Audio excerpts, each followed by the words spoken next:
y'all doing today? This is Derek Moore with Fatboys Cooking Show, an all brand new 2016 episode.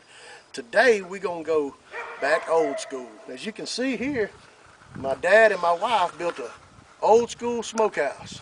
And inside this smokehouse today, we're going to smoke a wild hog hindquarter whole. And we'll go through all the steps on how we're going to do it today. But I'm going to take y'all and let y'all show we got the smokehouse. You can either use just straight wood or you can use propane, which today we want to cook our meat thoroughly. So today we're going to use propane. But I'm going to show you what this thing looks like on the inside. I got my water pan down here. I got a burner. Then we have a place to put your pecan wood, that's what we're going to use today. You got hanging racks if you want to do sausage, and you got a rack so we're going to put our hindquarter on today. So anyway, this ought to be a real good recipe, and everybody grab a cold beverage. In the kitchen, as you can see, there's a beautiful wild hog hindquarter right here.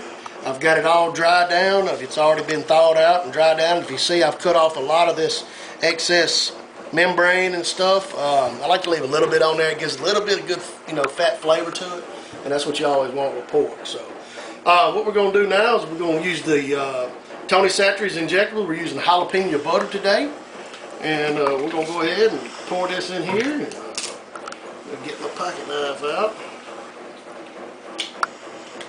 and we're going to go ahead and get the marinade ready to inject in this thing. So shook it up real well and poured it in there. I got my old injection needle.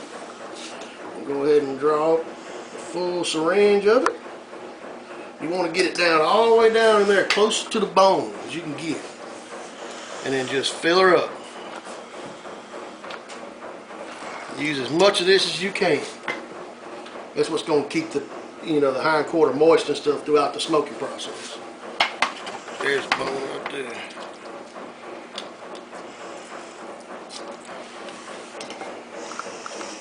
We'll continue to do this. Show everybody right where to inject it and everything. There's the bone right there. Kind of go in at an angle like this. You can see it rising with all that good marinade going inside it. Flip this thing over. Now I'm going to inject the other side of it real good. Get all the way down in there close to the bone. Everything all injected with the jalapeno marinade. So now we're going to make our rub for it. And I always like to use this Zatarain's Creole mustard. We're just going to squirt it on there as much as we can. Just like that. And use your hands. Gonna get a little dirty with it. And just rub it in real good. Kind of pat it in there real good. Flip it over. We'll do the same thing. Alright. Get it all rubbed in. Kind of pat it in. I don't want to stick very good, but we'll get her going.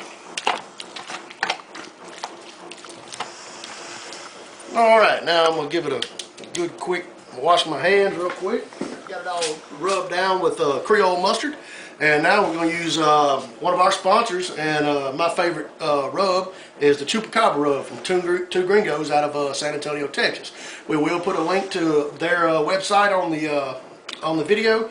So if you guys need to get this stuff, I'm telling you, it is awesome. So here we go. We're going to go ahead and just use it liberally. Just sprinkle the whole thing down. There you go. Just like that. And then we'll give it a quick flip. Real easy. Let me go rinse my hands off real quick.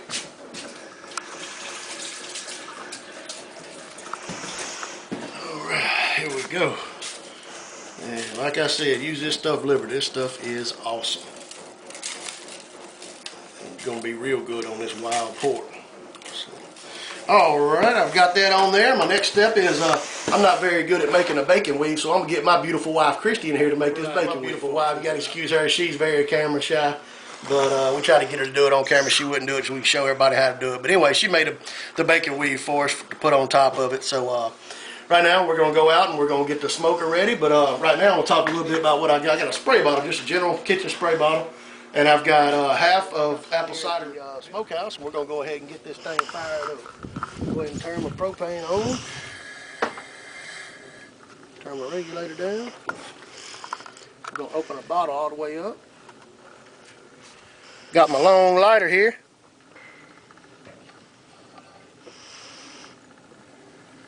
Got a little bit going. Red light. There she goes. We got it lit up. What we're gonna do,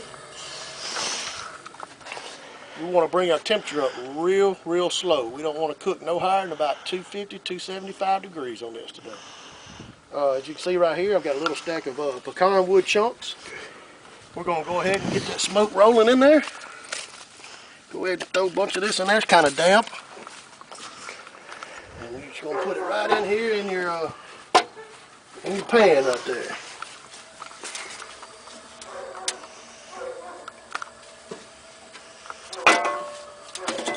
All right, we got it all loaded up, and we're gonna shut this door and see if we can't get up inside the smokehouse. We're gonna go ahead and put this meat on. Give you one last shot at that meat right here.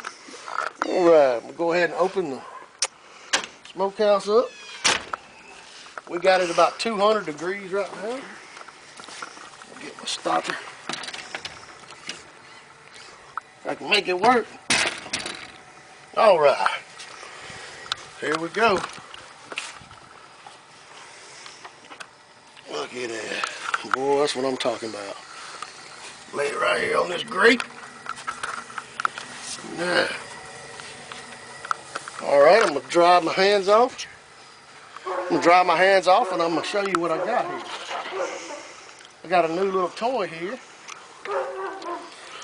This is from Charbroil. It is a wireless timer. I got it set, as you can see, for pork. The target temperature is 160 degrees. So I'm going to go ahead and insert this probe in the thickest part of the meat. That's your little cold spot. So you want to go all the way down through that bacon.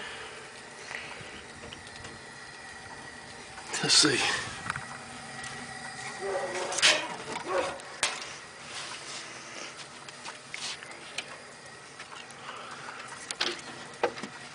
All right. Go ahead and get this joker rigged up. I can slide my table over a little bit.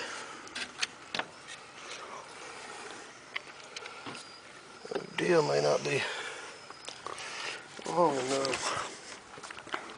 Oh yeah, oh yeah. All right, and I'm gonna give it a quick spray with our apple juice and apple cider mixture.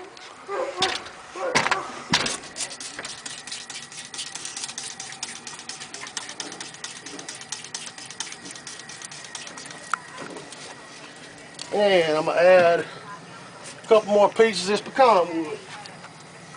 One more good little piece. All right. And we're going to watch that internal temperature till it reaches about 160 degrees. We're going to shut up, keep all of our smoke in.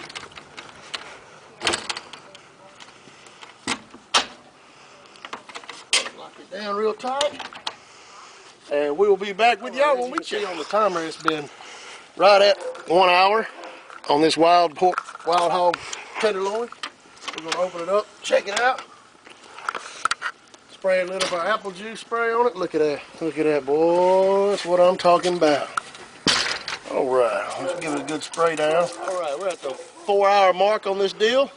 We're at 153 degrees. It's been 4 hours. So we're going to open it up.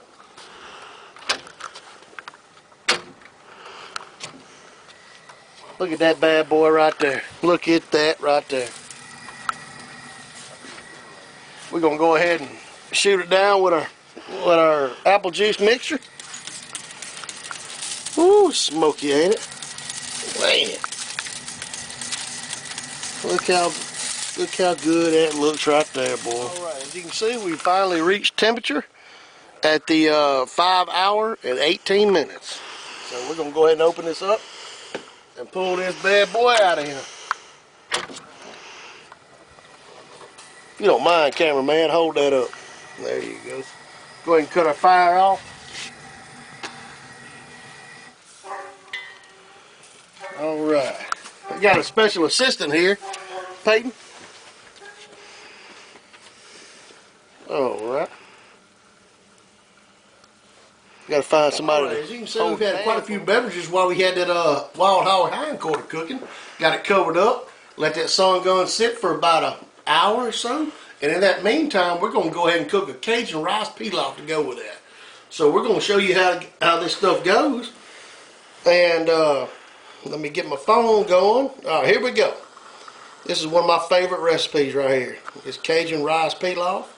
We're going to add 1/4 cup.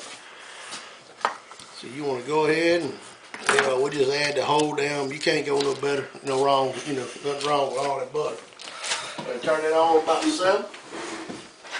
Got it going on. All right. Now, we're going to go ahead and chop 1 cup of onion. Which these little old onions right here, it takes about, I don't know,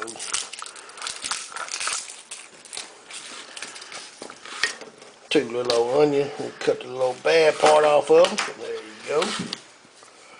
Just go ahead and make some nice even chops. Alright, now we got the onions in there along with the butter. We're going to chop up this green bell pepper. We're going to put 1/2 cup of bell pepper in there with it. Get all the good stuff out of it. Alright, we got the 1/2 cup of bell pepper there. Now we're going to chop up a cup of celery. Alright, we add the garlic to our vegetable mixture, celery, and we're going to go ahead and saute this for about 5-10 minutes till it gets real good and soft. Vegetable mixture all sauteed down. We're going to go ahead and add our rice. We're going to add a cup of uncooked long grain rice. Add 1 more 1/2 cup. Add a 1/2 cup to that, and we're going to stir this till it kind of lightly browns. Alright, we got our vegetables seared up good. Got our rice turning just a little bit of brown, as you can see, turning nice and brown. Now we're going to add our seasonings.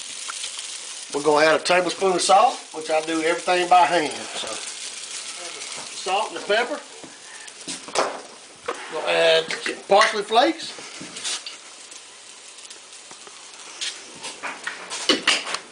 And we're going to do 3 cups of chicken broth.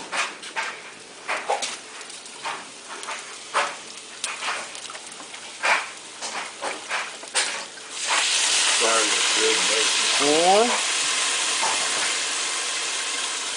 2, and 3. And we're going to let this saute up.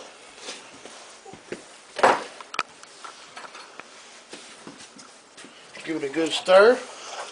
Put a lid on it. Let it cook for about 15 or 20 minutes till the rice becomes fluffy.